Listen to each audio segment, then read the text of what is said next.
राज्यात विधानसभेची 10 ऑक्टोबर ते 15 नोव्हेंबर दरम्यान निवडणूक 2 टप्प्यात मतदान, साम टीव्हीला सूत्रांची माहिती.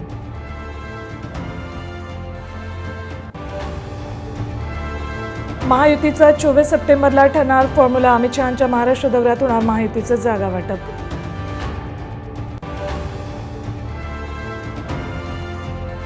महाविकास आघाडीची जागा वाटपासंदर्भात आज पुन्हा बैठक. 15 ते 20 जागांवर अजूनही तिढा.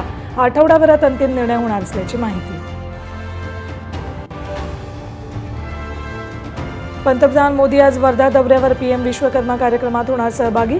प्रशासनाकडून 3 दिवस एसटीच्या 760 बसेसचं बुकिंग.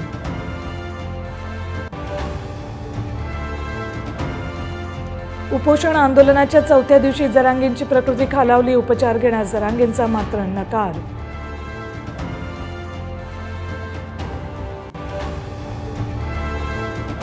तिरुपती बालाजीच्या लाडवात प्राण्यांची चरबी आणि माशांचं तेल. लॅबचा अहवाल समोर. माजी मुख्यमंत्री जगनमोहन यांच्यावर टीका.